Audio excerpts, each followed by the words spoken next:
बार कोई कर विभाग ने कोई लगा के भारत सरकार उत्पादन निगम के वार्षिक ऑपरेटर पर उसके कारण कहते 4 लाख टन कोयले के उठाने वाला प्रतिबंध लगे। तो ये अगर भारत सरकार की तरफ से कुछ मदद हो जाए तो ज़्यादा बेहतर रहेगा।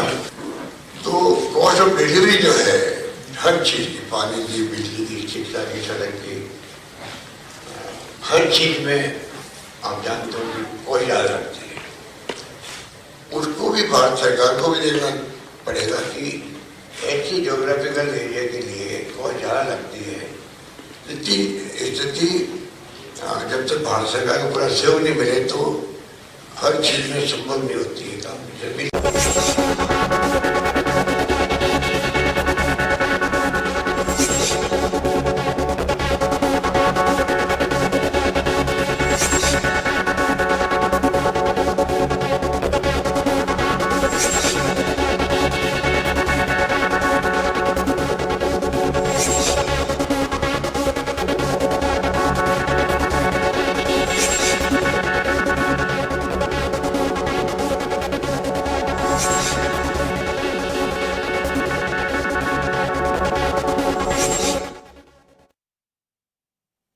नमस्कार, खास खबर में आप सभी का स्वागत है। मैं हूं डॉक्टर प्रभात। खास खबर में आज हम बात कर रहे हैं राजस्थान में इन्वेस्ट को लेकर बन रहे माहौल की। ये माहौल शुरुआती तौर पर ही अच्छा नजर आ रहा है या इसमें भविष्य में और भी कई संभावनाएं नजर आ रही हैं। बात बहुत पहले भी होती रही है जब भी इन्वेस्टमेंट की बात होती है, किसी भी राज्य की बात करें, लेकिन वो इन्वेस्टमेंट धरातल पर कितना साकार हो पाता है और उसमें जो बाधाएं आ रही हैं उन बाधाओं को कितना दूर कर पाती हैं सरकारें।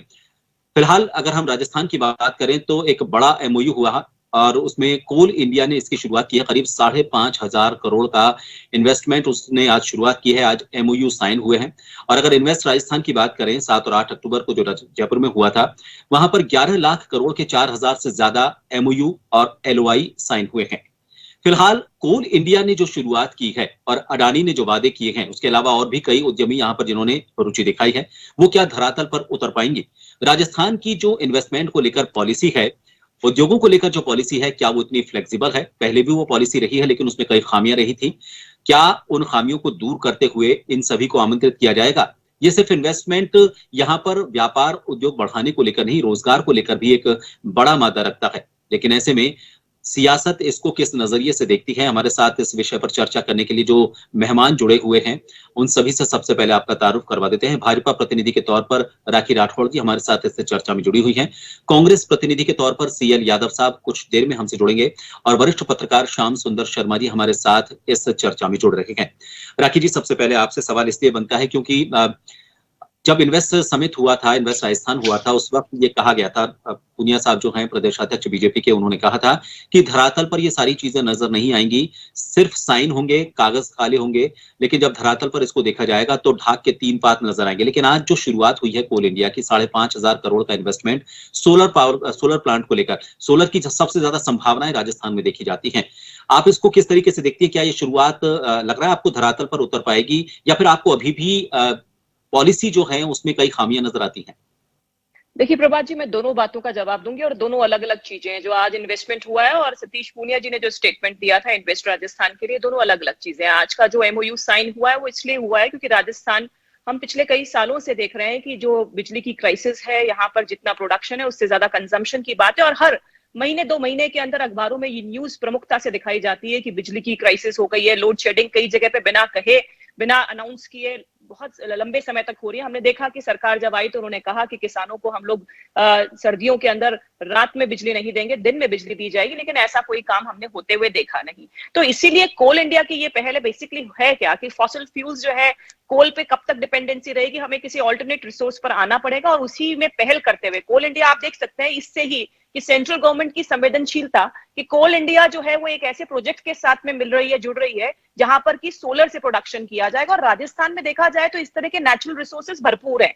365 दिन में से 340 दिन यहाँ पे सनी डेज हुआ करते हैं और अगर इसको प्रॉपर एक्सरसाइज की जाए तो हम बिजली देने की स्थिति में होंगे, ना कि हमारे पास में कमी की स्थिति बनेगी। जहां तक अध्यक्ष जी ने मुझे बात कही कि एमओयू धरातल पर नहीं आएंगे, और प्रभात जी देखिए इसके पीछे हमने देखा कि पिछले 1 महीने से जिस तरह का political crisis political instability Rajasthan के अंदर है। निश्चित तौर पे कोई भी इन्वेस्टर आएगा तो वो ये चाहेगा कि एक प्रॉपर स्टेबल सरकार हो। उन्हें ये मालूम नहीं है कि आज जिस चीफ मिनिस्टर से बात कर रहे हैं कि कल वो चीफ मिनिस्टर रहेगा नहीं रहेगा, आज जिस उद्योग मंत्री से बात हो रही है वो कल वो उद्योग मंत्री रहेगा नहीं रहेगा।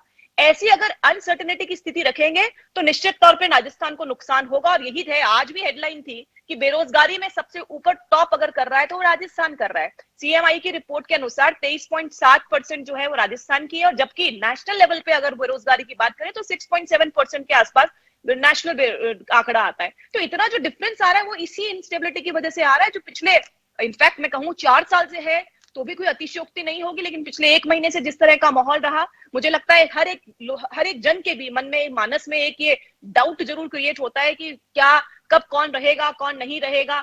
इस तरह की स्थिति जब होगी तो कैसे आप एक माहौल बना पाएंगे, जबकि राजस्थान के अंदर इन्वेस्टमेंट होगा, और इन्वेस्टमेंट नहीं होगा तो रोजगार जो है वो सृजन नहीं हो सकता। तो निश्चित तौर पे जो कोल इंडिया का जो आज पहल है वो एक ऐसा है जिसका कि स्वागत किया जाना चाहिए, क्योंकि राजस्थान को जो प्रॉब्लम थी उसके लिए केंद्र सरकार ने आगे बढ़ते हुए ये काम उठाया है, जो स्टेट गवर्नमेंट को बहुत पहले करना था। और प्रभात जी आप भी देखिए कि मैं ये पूछना चाह रही हूँ कि स्टेट गवर्नमेंट जो है वो सोलर पैनल्स, जो हम घरों के ऊपर एक घरेलू उपभोक्ता जो सोलर पैनल्स लगाते हैं उसमें क्या बेनिफिट देता है? कोई बेनिफिट नहीं देता। इनके सिर्फ टेंडर हुए हैं अब तक।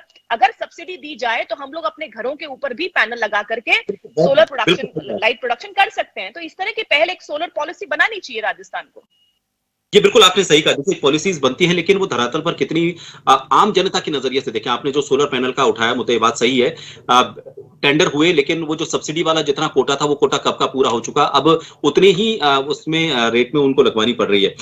श्याम जी, फिलहाल राजस्थान में पहले भी अगर हम बात करें तो पिछली बार भी जब इस तरह का आयोजन हुआ था, जब हम गहलोत सरकार से पहले की अगर हम वसुंधरा सरकार की बात करें, उस वक्त भी कई एमओयू और एलओआई साइन हुए थे। लेकिन ये कहा जाता है कि खुद गहलोत ने भी ये कहा था, और वाइब्रेंट गुजरात को लेकर उन्होंने कोट किया था कि वहां पर बहुत सारे एमओयू साइन हुए लेकिन धरातल पर ये 20 से 25% ही उतर पाते हैं। खुद अगर वो इस बात को मानते हैं कि 20 से 25% ही उतर पाएंगे, और उससे पहले उन्होंने कहा कि 45% जो एमओयू थे वो तो हमारे इस इन्वेस्ट राजस्थान होने से पहले ही साइन हो चुके हैं। क्या लगता है आपको, एक तरफ ये स्वीकार करना कि 20 से 25 ही हो पाते हैं और दूसरी तरफ इस बात को कहना कि 45% हमारे हो चुके हैं, क्या ऐसा तो नहीं कि फिलहाल जो पॉलिटिकल क्राइसिस राजस्थान में चल रहा है उससे वापस 20 से 25 पर वो आंकड़ा आ जाए या उससे भी कम रह जाए? प्रभात जी, सबसे पहले तो मैं राखी जी को बधाई देना चाहता हूँ करवा चौथ। देखिए, राजस्थान ने जिस प्रकार से आज एमओयू किया है, क्योंकि केंद्र सरकार की कंपनी है, ये तो अच्छी बात है कि जिस प्रकार से केंद्रीय कोयला मंत्री जी और मुख्यमंत्री जी के साथ संवाद जो हो रहा था, अच्छा लग रहा था। दोनों एक दूसरे की तारीफ कर रहे थे, और केंद्रीय मंत्री जी ने तो ये भी कहा कि हम, आप सीनियर हैं और आपके नेतृत्व में हम काम करेंगे। तो एक दिखेगा राजनीतिकरण अलग होता है, लेकिन जिस तरह का माहौल आज मेरिट होटल में देखने को मिल रहा था, वहां पर सांसद बोरा भी मौजूद थे, मेयर सील धाबाई भी मौजूद थी, तो एक अच्छा लगता है कि राजनीति अपनी जगह पे हो, अगर राजस्थान में निवेश आता है तो हम सबको उसके समर्थन भी करना चाहिए। ये बात भी सही है कि एमओयू जितने के होते हैं वो निश्चित रूप से धरातल पे नहीं आ पाते। वसुंधरा जी के जमाने में भी एमओयू हुए थे, 10 से 15% ही सफल हो पाए। लेकिन ये बात सही है कि जिस प्रकार से अभी एमओयू हो रहे हैं, जो कंपनी अभी काम कर रही है पहले से, वो एमओयू करती है तो कुछ कोशिश होती है कि वो काम करेंगे कंपनी से। अनिल अग्रवाल हैं, ये देखिएगा बहुत पुराने समय में काम कर रहे हैं, केंद्र सरकार से भी बहुत सारे समझौते हैं इनके, और है हमारे यहाँ बहुत सारे काम अभी उनके, हिंदुस्तान जिंक भी है, बाकी काफी लोग और गौतम अडानी काम करने में माहिर है। चले भी विवादित चाहे बोले, हमारे मुख्यमंत्री जी पहले इनको कहते थे कि ये तो मोदी जी के मित्र है, लेकिन क्योंकि जब निवेश की बात आई तो उन्होंने कहा कि हम इनको क्या, हम तो जय शाह भी अगर औद्योगिक रूप में आएंगे तो हम उनको भी स्वीकार करेंगे और स्वागत करेंगे। तो बदलाव की स्थिति है। राहुल गांधी ने भी जिस प्रकार से कहा कि मैं कोई किसी के निवेश के से नाराज नहीं हूं, मैं तो उससे नाराज हूं कि जो अतिरिक्त सुविधाएं दी जाती है और पीछे से जो कुछ लिया जाता है उस चीज से लेकर भी उन्होंने सवाल उठाया है। हाँ, तो वही तो इस तरह से। लेकिन देखिएगा कि अब देखिएगा फिल्म इंडस्ट्रीज के लोगों ने बहुत सारे एमओयू किए थे शुरुआत में सोलर के मामले में, वो तो कुछ आया ही नहीं, क्योंकि वो तो एमओयू अलग तरह के थे।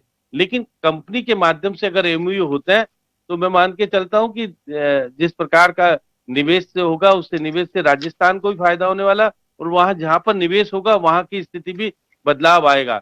लेकिन ये बात सही है कि जिस प्रकार का अस्थिरता का माहौल जिस प्रकार से है, लेकिन देखिएगा कि सरकार से एमओयू कर रहे हैं, मुख्यमंत्री से एमओयू नहीं कर रहे। ऐसी स्थिति में सरकार रहे नहीं रहे, एमओयू तो आपका हुआ है, एमओयू तो क्योंकि आप मना नहीं कर सकते, चाहे सरकार बदल भी जाए या कोई और भी आ जाए, तो आपका जो एग्रीमेंट सरकार से हुआ है वो तो आपको देना ही पड़ेगा। लेकिन ये भी बस सरकार से देखिए आपसी तालमेल बनाकर, जो घरेलू बिजली के मामले में सोलर पैनल वाली बात हो रही है, जिस प्रकार से पहले 3 रुपए 14 पैसे देते थे रियायत, उसको कम कर दी। और देखिए कौन लोग उसका जो सब्सिडी का फायदा कौन लोग ले जाते हैं, आम लोगों को नहीं मिल पाती है, उनके मिलने जुलने वाले जो भी होते हैं उनको लगा देते हैं। अभी टेंडर हुए उससे पहले ही कहा कि हमारे तो वो खत्म हो गया मामला। तो इसलिए मुख्यमंत्री जी को जिस तरह से कहते हैं उस तरह से बात करके आम लोगों तक इसके पहुंचाने का फायदा होना चाहिए। और देखिएगा आम लोगों बिजली का उत्पादन शुरू कर देंगे तो हमारे यहाँ जो संकट आता है, जितने हमको कोयला मिलना चाहिए नहीं मिल पाता, और कोयले के लिए माननीय जिस प्रकार से आज केंद्रीय मंत्री जी ने कहा है कि आप यहाँ क्यों लगाते हैं, आप तो वहीं लगाने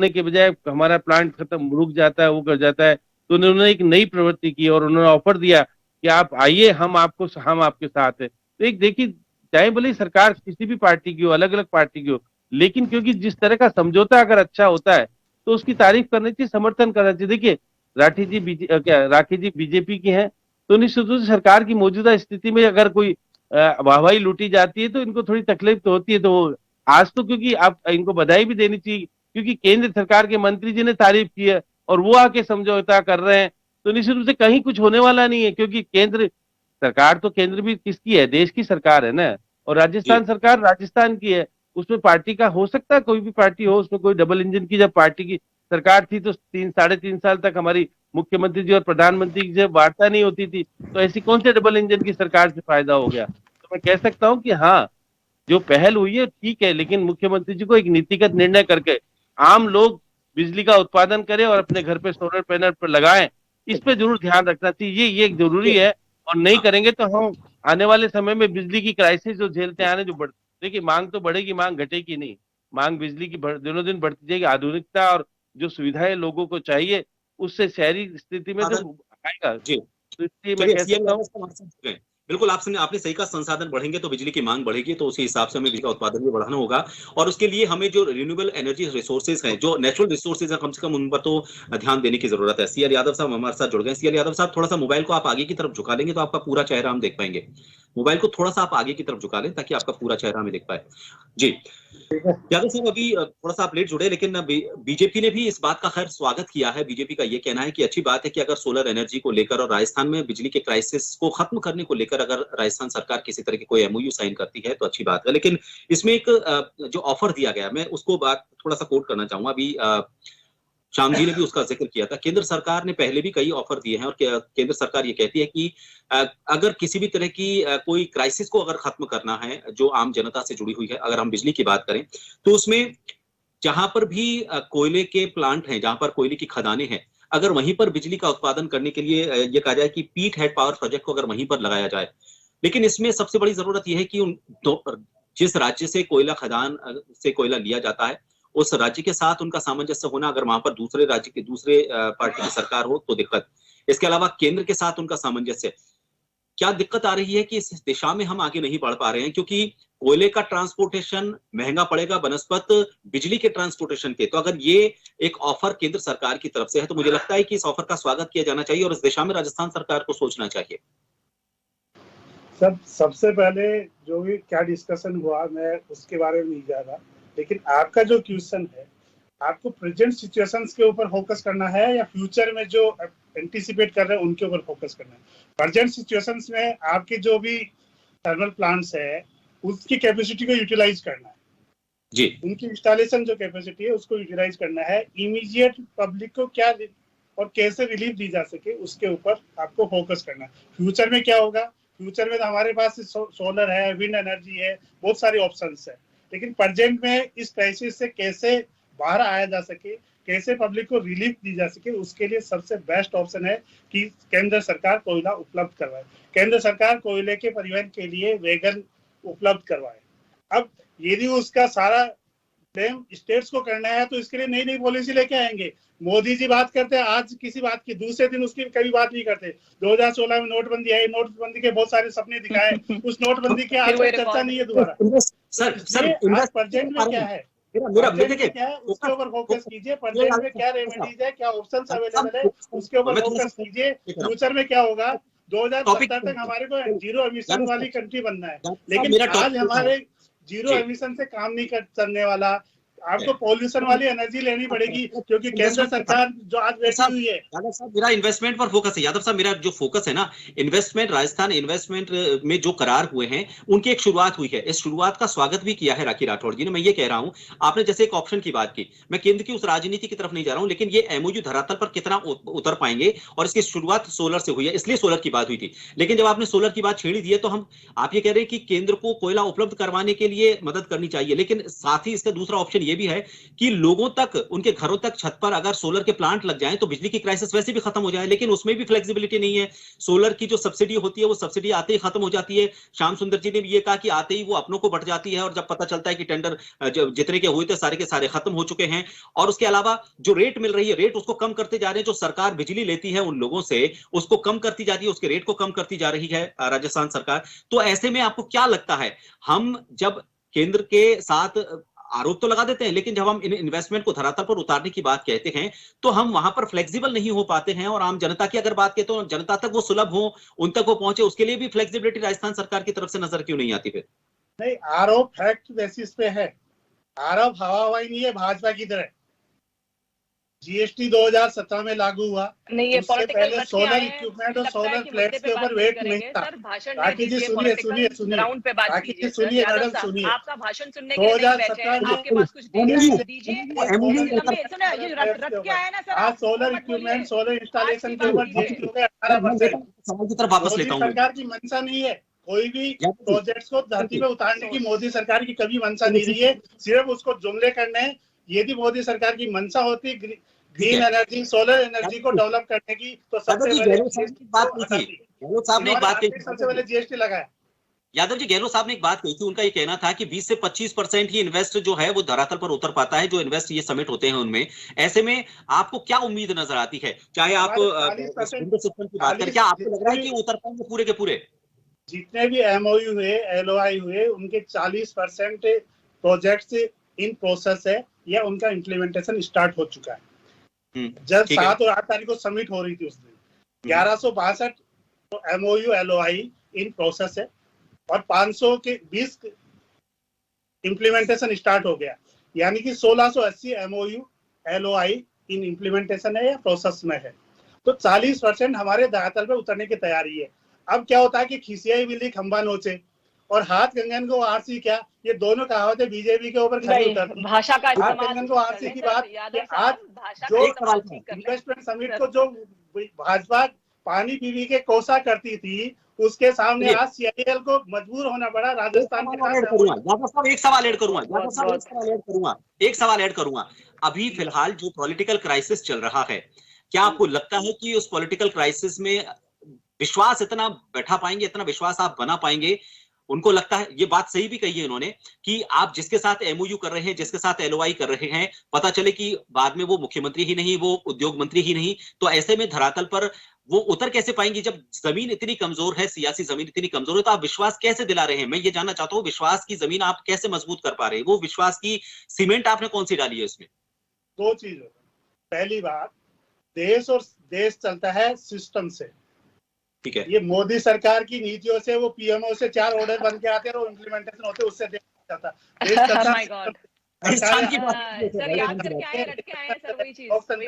सरकार में सिस्टम क्या है, सिस्टम की बात करते हैं। कांग्रेस सरकार ने पिछले 60 साल में सिस्टम बनाया। बीजेपी सरकार जब आई है उसने सिस्टम को खत्म करने की कोशिश की है। वहां पे कॉन्स्टिट्यूशनल इंस्टीट्यूशन आज खतरे में, इसलिए बीजेपी तो हमेशा कहेगी यहाँ पॉलिटिकल क्राइसिस है। हमारे यहाँ कोई पॉलिटिकल क्राइसिस नहीं है, सब स्टेबल है। हमारी सरकार 5 साल रहेगी और हम 2023 में दोबारा सरकार बना रहे हैं। मैं आज ये पूरे कॉन्फिडेंस के साथ कह रहा हूँ, पूरे जिम्मेदारी से कह रहा हूँ, 2023 में दोबारा कांग्रेस की सरकार बन रही है। इसलिए इन्वेस्टर्स को निश्चिंत होकर के यहाँ इन्वेस्ट करना चाहिए। और हमारे राजस्थान का सिस्टम, हम सिस्टम से बात करने करने वाले आदमी है, हम कॉन्स्टिट्यूशनल इंस्टीट्यूशन पे विश्वास करने वाले आदमी है। हम 1 मैन 2 मैन पे विश्वास नहीं करते। यहाँ तानाशाही से सरकारें नहीं चलती, यहाँ ट्रांसपेरेंसी के साथ। प्रभात जी हो गया, आप भाषण कब तक यहाँ करेंगे? टॉपिक पे बात तो कर नहीं रही है, अपना काम करते हैं, बात नहीं कर रहे हैं, भाषण में तो बैठे नहीं है सर इनका। अपना काम करते हैं। पार्लियामेंट में बिना बहस के कानून पास वो कर रट के आए उतना बोलेंगे, हमारे यहाँ पे राइट टू हेल्थ नहीं बोलेंगे सर, ये कोई तरीका है बताइए आप? मतलब पॉइंट पे तो उन्होंने एक 1% विरोध होते ही हमने उसको सेलेक्ट कमेटी को भेज दिया डिस्कशन के लिए। इसलिए हमारे यहाँ पूरा ट्रांसपेरेंसी के साथ काम होता है।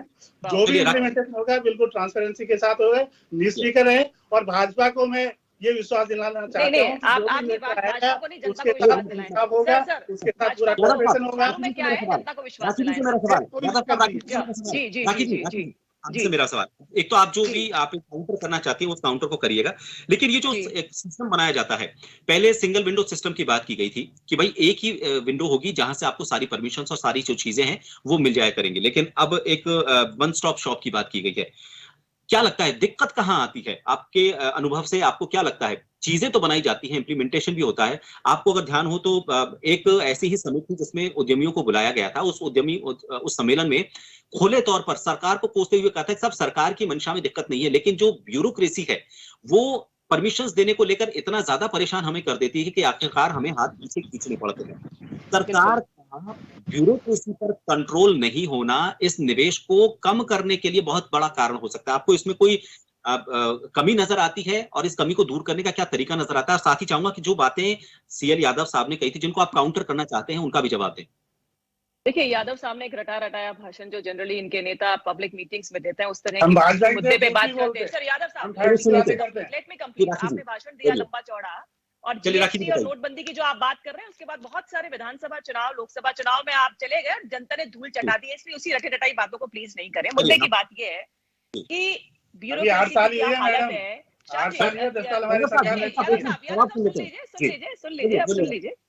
हाँ, देखिए क्या है, जिस तरह से ब्यूरोक्रेसी की हालत है, आप देखिए भ्रष्टाचार में राजस्थान सबसे ऊपर टॉप कर रहा है। आप जानते हैं, और श्याम जी भी मुझे लगता है इस बात को इंडोर्स करेंगे कि जो स्थिति आज है, और ब्यूरोक्रेसी के बारे में तो इनके मंत्रियों ने ओपन प्लेटफॉर्म पे बता दिया है कि अधिकारी इनकी बात नहीं मान रहे हैं, और मुख्यमंत्री जी कहते थे कि अधिकारी बात मानना बंद कर दें, इसका मतलब सरकार जा रही है। तो जो दावे आपके ना यादव साहब कि 2023 के अंदर हम कांग्रेस को रिपीट करेंगे, वो आपके ही दावे, आपके ही लोगों द्वारा फेल किए जा रहे हैं। देखिए, जहां तक इन्होंने इतनी लंबी चौड़ी बात की, देखिए सोलर पॉलिसी की बात इन्होंने अपने घोषणा पत्र में की थी, वो सोलर पॉलिसी की बात एक शब्द भी यादव साहब ने नहीं कहा। जहां तक घरेलू उपभोक्ता हैं, उनको भुगतान में आप पहले 3 रुपया 14 पैसा दिया करते थे, अब आपने उसको 2 रुपए कर दिया। कोई सब्सिडी आप देते नहीं है घरेलू उपभोक्ताओं को, जिससे कि मैं अपने घर पे सोलर पैनल लगा लूं, और जिससे कि जो सरकार से भार है, ठीक है, आप सुनो, रटाया जो याद करके आते हैं पब्लिक प्लेटफॉर्म पे याद करके वाले सब्सिडी की बात कर रहे हैं, सुनिए तो सही है। सब्सिडी का आगे, सब्सिडी का आगे, पेट्रोल सब्सिडी का आगे, सोलर सब्सिडी का आगे, वो सब्सिडी की बात कर रहे हैं। भाषण अपने लोगों का यादव साहब इनकी बात की है जनता आपको, और वो बार-बार रिपीट ना करें उसको। तो जहां तक सब्सिडी की बात है, देखिए जब तक आप सोलर जो घरेलू उपभोक्ता है उसको एनकरेज नहीं करेंगे, और मुझे लगता है यादव साहब लेट आए, जब हमने इस पूरी डिबेट को स्टार्ट किया था बड़े पॉजिटिव नोट के साथ में, श्याम जी ने भी ये कहा कि आपस का कोऑर्डिनेशन, और जिस तरह की भाषा का प्रयोग यादव साहब ने किया, मुझे लगता है ऐसी भाषा का प्रयोग जनता को नुकसान करता है। जब इनके टॉप लीडर्स, हमारे टॉप लीडर्स एक अच्छे समन्वय के साथ में आज मीटिंग करते हैं, और इस तरह के छुटभैया लोग जो हैं, मतलब जो रिप्रेजेंटेटिव करते हैं कांग्रेस को, वो आकर के देखिए किस तरह का माहौल खराब करते हैं, उसका बहुत बड़ा उदाहरण आज आपके चैनल पे यादव साहब ने पेश किया। अक्टूबर से 8 अक्टूबर तक आपकी कितनी मैं कंप्लीट कर लूं सर। आपने जिस तरह के माहौल को खराब किया, क्योंकि स्टार्टिंग इसी बात से हुई थी कि अच्छे तरीके से अगर कोऑर्डिनेट करें तो जनता के लिए जो दायित्व सेंट्रल गवर्नमेंट का बनता है और जो स्टेट गवर्नमेंट का बनता है, उसका निर्वहन प्रॉपर तरीके से हो सकता है, और उसका काम जो है वो आज किया गया। अच्छे माहौल के साथ में इस तरह का एमओयू हुआ। अल्टीमेटली मंशा जो है सेंट्रल गवर्नमेंट की यही थी कि जो स्टेट के अंदर प्रॉब्लम आ रही है, कई महीनों से प्रॉब्लम आ रही है, होना ये चाहिए कि 21 दिन का स्टॉक होना चाहिए, लेकिन हुआ क्या, छत्तीसगढ़ के अंदर अपनी सरकार होने के बाद भी कांग्रेस वहां पर भी, कांग्रेस यहां पर भी, लेकिन दुर्भाग्य है राजस्थान का, मैं कहना नहीं चाहती थी ये नेगेटिव बातें, लेकिन यादव साहब की जो इतनी सारी बातें इन्होंने कही, उसके बाद मुझे ये कहना पड़ा कि वहां पे जब सेंट्रल गवर्नमेंट द्वारा अलॉट की गई माइंस, ऐसी क्या प्रॉब्लम थी कि मुख्यमंत्री वहां चले गए, यहाँ के ऊर्जा मंत्री वहां चले गए, फिर भी दोनों तरफ कांग्रेस की गवर्नमेंट होने के बाद भी राजस्थान की जनता को इस बात का फायदा नहीं हुआ, और वहां से हम कोल जो ले सकते थे वो नहीं ले पाए। तो इस बात का भी तो आंसर करें कि क्यों इतनी कमियां हो गई दोनों गवर्नमेंट के बीच में, क्यों इतने डिस्टेंसेस हैं आपके, जो भारत जोड़ो यात्रा करा रहे हो आप, जोड़ तो लो अपनी दो सरकारों को, वो जुड़नी चलिए। नहीं है। आप लगातार मतलब इन्होंने रटाया कर रखा है कि सेंट्रल गवर्नमेंट जिम्मेदार है, अपनी मेरे जिम्मेदारी सवाल अपनी का जवाब पॉलिसीज दीजिएगा। के बारे में कुछ नहीं बताएंगे यादव साहब, क्योंकि जवाब ही नहीं है। अभी फिर पूछोगे जवाब कोई दूंगा मैं पॉलिटिकल सबका। आंसर, मेरा सवाल ब्यूरोक्रेसी आंसर नहीं चलेगा अब सर, जनता को ब्यूरोक्रेसी में क्या एग्जैक्ट कमी है? आंसर चाहिए अब। ब्यूरोक्रेसी में क्या आपके कमी साथ झूठ और जुमले है? नहीं बोलते हम। ब्यूरोक्रेसी में आप बातें कमी ये है करते कि इनका कंट्रोल ही नहीं है ब्यूरोक्रेसी पे, और ठीक है। इनके चाहे खेल राज्य मंत्री हो चाहे पर्यटन मंत्री हो, इन्होंने सार्वजनिक मंच से इस बात मैडम, पर आपके किया है 5 कि प्रोजेक्ट ब्यूरोक्रेसी पे गिना दीजिए कंट्रोल नहीं है। राजस्थान में जो 5 साल में भ्रष्टाचार में किए हो। सबसे ऊपर अगर आता है तो राजस्थान 2013 से 18 तक 5 प्रोजेक्ट बता दीजिए जो राजस्थान में किए हो क्या आपने। लॉ एंड ऑर्डर भी रोल नहीं प्ले करेगा अगर आप इन्वेस्ट तो करना चाहते हैं दूसरी तो? बार पत्थर जब आप लगाने के लिए आ गए, top आपको बताना NCRT चाहिए। के अंदर तो चलिए, लॉ एंड ऑर्डर की आपने सवाल स्थिति सही जो उठाया खराब राखी जी। स्थिति है वो आपका भी सवाल बिल्कुल इन्वेस्टमेंट्स को वाजिब है। डिस्करेज करता है। राखी लॉ जी, एंड ऑर्डर की स्थिति इन्होंने जी। बिल्कुल डाउन में ला दी। एक शांति आपका प्रिय सवाल स्टेट के बिल्कुल रूप में वाजिब है, जिस इसको लेकर राजस्थान मैं की आगे बढ़ता हूँ। पहचान थी उसको आपके इसी बिल्कुल सवाल जीरो पे को लाके मैं खड़ा किया। जी, तो ये आपके इस वाजिब मुश्किल सवाल काम को नहीं है, लेकर मैं उसको आगे मानेंगे बढ़ता हूँ। नहीं बात। राखी जी, आपका सवाल वाजिब है, आपका सवाल बिल्कुल वाजिब है। इसी सवाल को मैं आगे बढ़ाते हुए श्याम जी के पास आना चाहूंगा। श्याम जी, ये बात सही है कि अगर लॉ एंड ऑर्डर को लेकर अगर व्यवस्थाएं सही नहीं होंगी, अलवर आप देखें, अलवर में नीमराना एक बड़ा औद्योगिक हब है, लेकिन वहां पर अपराध के किस तरह के हालात हैं आप देख रहे हैं। आप आए दिन वहां पर रंगदारी को लेकर चीजें सामने आती हैं, वहां पर गोलियां चलने की बातें सामने आती हैं। ऐसे में आपको लगता है कि वो माहौल इन इन हालात के बीच में वो माहौल बन पाएगा कि यहाँ निवेश करने के लिए उद्यमी अपने आप को तैयार कर पाएगा मानसिक रूप से? देखिए प्रभात जी, बात सही है कि जिस प्रकार का माहौल पिछले कुछ दिनों से हो रहा है, अब यादव जी को चिंता नहीं है तो कोई बात नहीं, लेकिन स्थिति ठीक नहीं है यादव साहब। अगर स्थिति को ठीक करोगे तो बहुत कुछ पाओगे आप। हम कह रहे हैं कि स्थिति ठीक है क्योंकि आप कांग्रेस के प्रवक्ता के रूप में बोल रहे हो। स्थिति ठीक होती तो ये मुख्यमंत्री जी को जिस तरह का कर रहा है। बोलिए बोलिए बोलिए श्याम जी, बोलिए। कह रहा कि मैं किसी के प्रति जिस तरह का माहौल पिछले 1 महीने से है, उसमें सरकार भी ऐसे हुए और अधिकारी खुद भी कौन सा माहौल था साहब, बताओ ना कौन सा माहौल। अपराध की बात कर रहे हैं। अभी तो निर्णय सोनिया गांधी को करना है, अभी 1 लाइन का प्रस्ताव गया नहीं है। ये तो मुख्यमंत्री जी माफी मांग करके कह के आए, उसके बाद आप माहौल की बात उपज है, मोदी पीछे की उपज है। नहीं, मोदी मीडिया नहीं, मुख्यमंत्री दिल्ली में जाकर के सोनिया गांधी के सामने वो माफी हमारा मांगने की बात भी मामला है, खुद मीडिया हमारा घर का मामला है, हमारे घर का मामला है सर। सड़क पर है घर सर, का सड़क पर। मामला तो मैं घर के मामले की बात ही नहीं कर रहा हूँ। घर का मामला होता तो कोई बात नहीं होती, इसका इफेक्ट सीधा तौर पर प्रशासनिक स्तर पर जाता है। आप मानते नहीं हो तो उसकी क्या कह सकता है कोई भी? निधि है, आप संगठन को बना नहीं पाए। ये खरीदे जाते उसका प्रशासनिक स्तर पे कोई इफेक्ट नहीं अच्छा, होता। अरे सुनिए तो सही। 50 करोड़ अरे पहले खरीदे जाते उसका कोई प्रशासनिक इफेक्ट नहीं होता। ये अरे यार, मानेंगे नहीं। प्रधानमंत्री जी और सारे लोग अफसोस की राजस्थान के मेरी राज बात करने वाले सुनिए। लोग इस तरह की अगर कैजुअल आप- अप्रोच के साथ बैठते हैं। 2 साल से आपके 400 ब्लॉक अध्यक्ष हाइपोथेटिकल बातें करना से काम नहीं चलेगा शर्मा साहब, राखी मैडम जी। अरे What सुनिए, is this? ग्राउंड पे आना पड़ेगा। 50 करोड़ रुपए पहले खरीदो, चलिए, तब तो प्रशासन बहुत बताइए, मुश्किल से मुझे लगता है दुर्भाग्य है आपके राजस्थान का कि ऐसे प्रधानमंत्री सरकार गृह यहाँ मंत्री है, हर ऐसे दिन प्रतिनिधि सोचते हैं आ कि कौन सी जाते हैं सरकार जगह को गिराया जाए, कांग्रेस चलिए को। चलिए, माफी ये तो चाहूंगा बहुत आपसे। मुस्तैदी से काम करता है। चलिए, माफी चाहूंगा कैसी आपसे, बातें समय कर रहे पूरा हो हो चुका है। आप सीनियर माफी चाहूंगा आपसे। जर्नलिस्ट होकर के माफी कैसी चाहूंगा बातें आपसे। करते हैं? यादव साहब माफी चाहेंगे आपसे। समय पूरा हो चुका है, माफी चाहेंगे आपसे, लेकिन जो लबो लुभाव रहा, देखिए माफी चाहूंगा श्याम जी आपका, क्योंकि समय पूरा हो चुका है। ये बात सही है। देखिए, कोई भी अगर इन्वेस्ट राजस्थान या इस तरह का कोई भी आयोजन होता है, इस पर सिर्फ उद्योगपतियों की या सरकारों की नजर नहीं होती है। भाजपा की टोटली मैं बता रहा हूँ यादव साहब, इस पर उस व्यक्ति की